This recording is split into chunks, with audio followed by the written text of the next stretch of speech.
Washington State Middle School hosted a licking competition between students and staff, which prompted outcry from parents over the horrifying and highly vile game. In a video recorded by appalled students at Desert Hills Middle School in Kennewick, Washington, minor students and adult teachers are shown licking marshmallow cream off of either side of two clear plexiglass panes at the same time during a competition at a school a pep rally on March 31. Students in the crowd could be heard screaming, "Ew, disgusting, that's so gross, and what the heck?" in the video, which was later posted to Facebook by a concerned mother. Another student yelled, who thought that this was a good idea.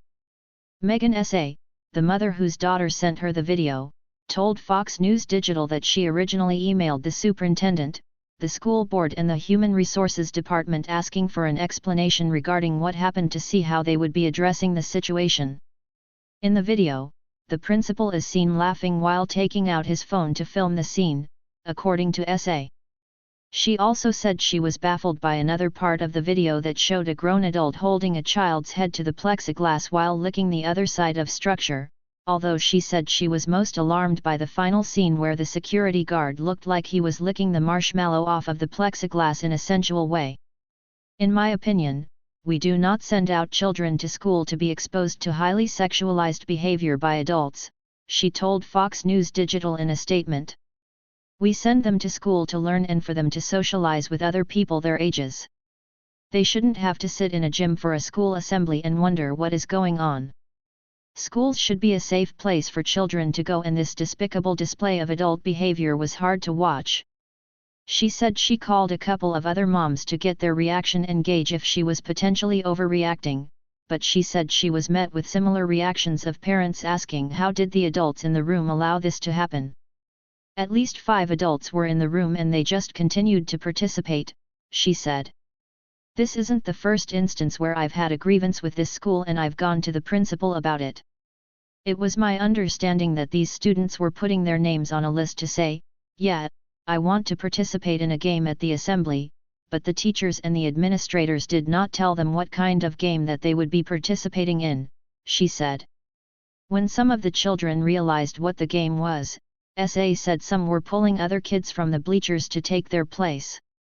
"If this is such a harmless and not an ill-intended game, then why the hell did you not share with the students what the game was going to be and the ground rules?" S.A. said she wrote the school a 3-page document to which the superintendent responded that they would be looking into it, but she said she had a feeling they were going to push this under the rug and decided to post it to Facebook to bring awareness to the event. Once she posted the video online, S.A. said she started talking with more parents in the community who told her they had no idea it was this bad. She said she has even heard from people in their 30s who attended the school and said this happened when they attended Desert Hills Middle School.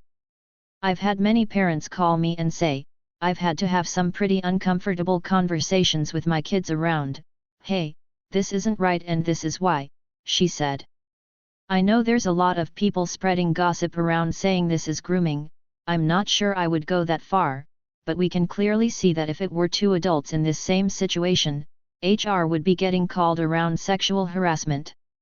The district's superintendent, Dr. Tracy Pierce, issued a statement to the school's families on April 14, 2 weeks after the event occurred, announcing that the district had concluded its investigation into the situation that she described as not an appropriate activity. During the activity, some students felt very uncomfortable, and the activity was highly disturbing for some students, parents, families, and community members to watch on video, she said. "This activity does not have district approval and will never be repeated in the future." She admitted that there is no question about the appropriateness of the activity and its negative impact, but after thoroughly investigating how and why this particular activity took place, it is clear that the intent of the activity was innocent and not ill-intended.